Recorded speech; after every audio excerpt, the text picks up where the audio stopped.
আজ শেয়ার করব একদম নতুন পদ্ধতিতে মুসুরির ডাল দিয়ে মাছের ডিমের রেসিপি, যেটা দিয়ে ভাত, রুটি, পরোটা সমস্ত কিছুই একদম ছোট থেকে বড় পরিবারের সকলেই চেটেপুটে খেয়ে নেবে। নমস্কার বন্ধুরা, শ্বশুরবৌমা রান্নাঘর অ্যান্ড ব্লগ চ্যানেলে সকলকে স্বাগত। তাহলে কি করে তৈরি করব সেটাই দেখে নেওয়া যাক। প্রথমেই এইখানে নিয়েছি একটা বাটির মধ্যে মুসুরির ডাল। এবার মুসুরির ডালটাকে অনেকটা পরিমাণ জল দিয়ে প্রায় 30 মিনিট মতন ভিজিয়ে রাখবো। ডালের মধ্যে বেশি করে জল দিয়ে দিয়েছি। এবার এটা ভিজুক, একটা ঢাকনা দিয়ে ঢেকে দেব। অন্যদিকে আমি এইখানে নিয়েছি মাছের ডিম, আর মাছের ডিমটাকে ভালো করে জল পাল্টে পাল্টে ধুয়ে নিয়েছি। এবার হাত দিয়ে ভালো করে মাছের ডিমটাকে চটকে নেব। মাছের ডিমের থেকে একটা আষ্টে গন্ধ আসে, অনেকে সেইটা পছন্দ করে না। তবে আজ আমি যেই পদ্ধতিতে তৈরি করব একদমই কোনো রকম আষ্টে গন্ধ লাগবে না। তার জন্য সম্পূর্ণ ভিডিওটি দেখতে হবে। ভালো করে মাছের ডিমটাকে চটকে নিয়েছি।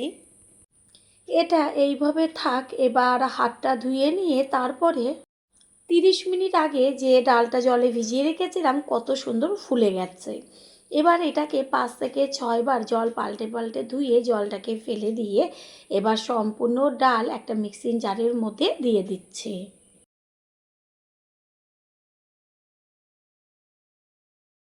ডালের মধ্যে দেব বেশ কয়েক কোয়া গোটা রসুন, তার খোসাটা ছাড়িয়ে, কাঁচা লঙ্কা আর আদা। এবার এটাকে জল ছাড়া পেস্ট করে নেব। পেস্ট করে নিয়েছি সম্পূর্ণটা। তারপর মিক্সিং জারের থেকে ডালের পেস্টটাকে তুলে মাছের ডিমের মধ্যে সম্পূর্ণটা দিয়ে দেব। দেব স্বাদের জন্য পরিমাণ মতন লবণ, কালারের জন্য হলুদ গুঁড়ো। এবার মাছের ডিমের সাথে মুসুরি ডালের পেস্ট, লবণ, হলুদ ভালো করে মেখে নেব।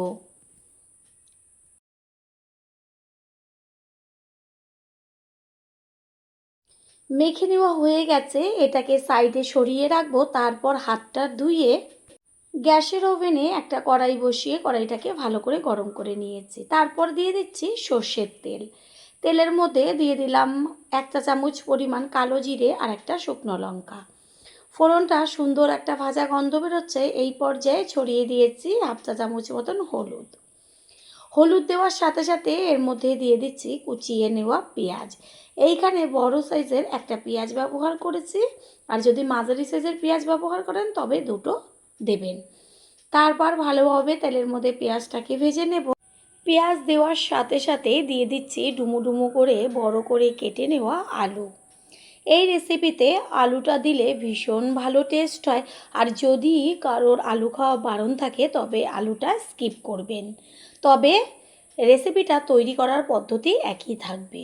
এবার আলু আর পেঁয়াজ একই সাথে ভাজা হবে। দেব 1 চা চামচ পরিমাণ লবণ। লবণটা দিলে পরে পেঁয়াজ আর আলুটা তাড়াতাড়ি নরম হয়ে যাবে। ভালো করে লবণটাকে সব কিছুর সাথে মিশিয়ে নেব। এদিকে আলুটা ভাজা হোক, অন্যদিকে গ্যাসের অন্য ওভেনে আমি একটা ফ্রাই প্যান বসিয়েছি। এবার ফ্রাই প্যানটা গরম করে নিয়ে তারপর এর মধ্যে একদম অল্প পরিমাণ সর্ষের তেল, মানে এখানে 2 চা চামচ পরিমাণ তেল আমি ব্যবহার করেছি।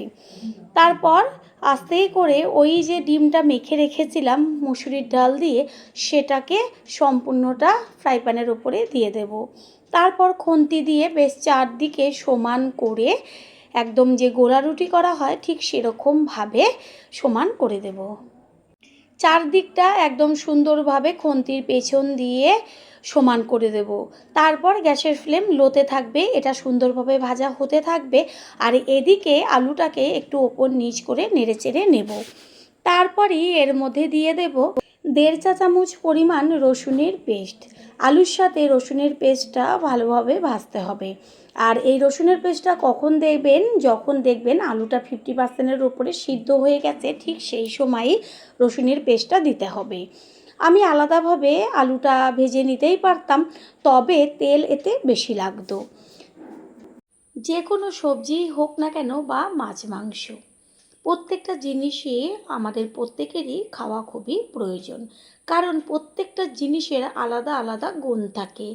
তবে পরিবারের কেউ যেই সবজি বা যেই মাছ পছন্দ করে না, সেই সবজি বা সেই মাছটা একটু ভিন্নভাবে যদি রান্না করে দেওয়া হয়, আমার মনে হয় তারা সকলেই চেটেপুটে খেয়ে নেবে। রসুনের থেকে সুন্দর একটা ভাজা গন্ধ বেরোচ্ছে। এই পর্যায়ে এর মধ্যে দিয়ে দিয়েছি 1 চা চামচ পরিমাণ আদার পেস্ট। আদার পেস্টটা একইভাবে, গ্যাসের ফ্লেম তো লোতেই আছে, ভালো করে ভেজে নেব। আলু এই যে ভাজা হচ্ছে, এই পর্যায়ে আলু একদম সিদ্ধ হয়ে গেছে, আর এদিকে মাছের ডিমটাও সুন্দরভাবে ভাজা হয়েছে। দেখাই যাচ্ছে যে ফ্রাই প্যান থেকে ছেড়ে চলে এসছে। আলুটাকে এবার একটু ওপর নিচ করে নেড়ে চেড়ে দেবো, কারণ আদা আর রসুনের পেস্ট রয়েছে, নিচটা পুড়ে যেতে পারে। এর মধ্যে দিয়ে দেব কুচিয়ে নেওয়া টমেটো। আলুটা যখন দেখবেন সিদ্ধ হয়ে গেছে তখনই টমেটোটা ব্যবহার করবেন। টমেটোটাকে মিশিয়ে নিয়ে তারপর এটা হতে থাক।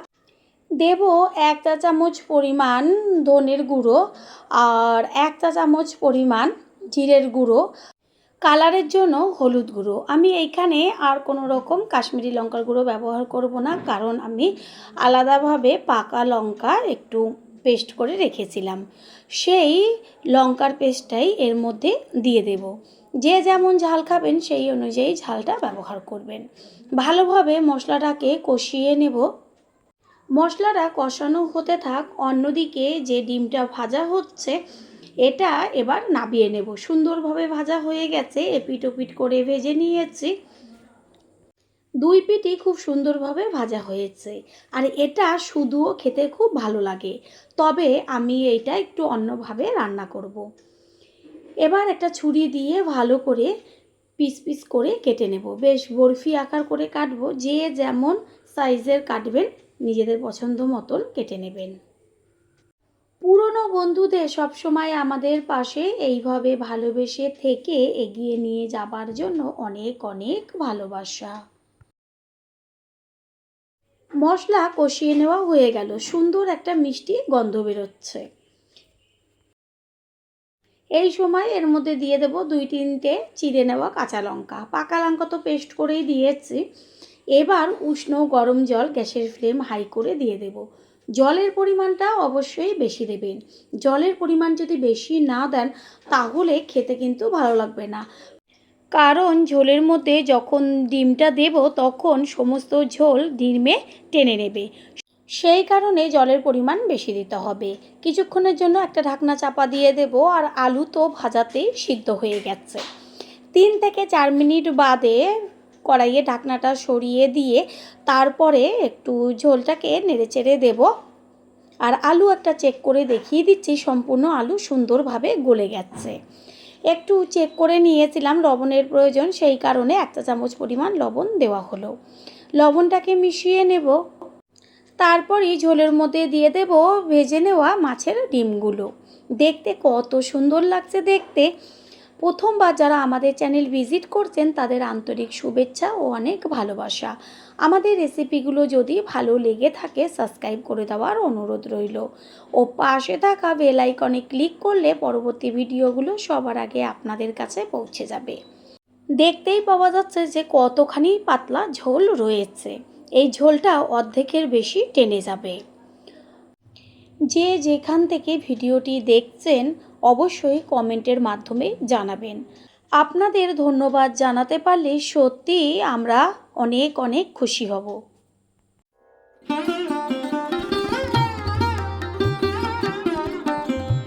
4-5 মিনিট বাদে ফিরে এসে কড়াইয়ের ঢাকনাটা সরিয়ে দিয়ে সম্পূর্ণ লুকটা দেখিয়ে দিচ্ছি। কত সুন্দর লাগছে দেখতে, আর এটা কিন্তু একদমই মাছের ডিমের থেকে কোনো রকম আষ্টে গন্ধ আসবে না। সমস্ত কিছুর ব্যালেন্সটা ঠিক রাখার জন্য দিয়ে দিচ্ছি 1/2 চা চামচ পরিমাণ চিনি। রেসিপি তৈরি হয়ে গেছে। এবার এর মধ্যে দিয়ে দেব 1 চা চামচ পরিমাণ গরম মশলার গুঁড়ো। গরম মশলার গুঁড়োটা দিয়ে গ্যাসটা অফ করে দেব।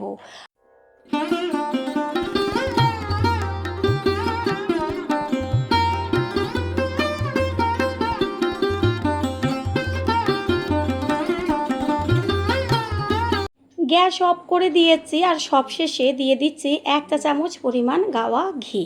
ঘিটা দেওয়ার সাথে সাথে ঘিটাকে মিশিয়ে নিয়ে একটা ঢাকনা চাপা দিয়ে দেব। 5 মিনিট বাদে ফিরে এসে কড়াইয়ে ঢাকনাটা সরিয়ে দিচ্ছি। কত পাতলা ঝোল ছিল আর একটু ঠান্ডা হওয়ার পরে কত ঝোল টেনে গেছে সেটা তো দেখতেই পাচ্ছেন। এবার একটা পাত্রে তুলে নেব। তৈরি হয়ে গেল আজকের রেসিপি। আশা করি রেসিপিটি ভালো লাগলো, আর যদি ভালো লেগে থাকে একটা লাইক, কমেন্ট, পারলে একটা শেয়ার করে অবশ্যই জানাবেন। আপনাদের দেওয়া একটা লাইক ও লাইকের পাশে থাকা হাইপ আর একটা শেয়ার আমাদের কাছে অনেক অনেক গুরুত্বপূর্ণ। All friend, thanks for watching my video. আপনারা সকলে ভালো থাকবেন, সুস্থ থাকবেন। আবারও দেখা হবে অন্য কোনো রেসিপির এপিসোডে।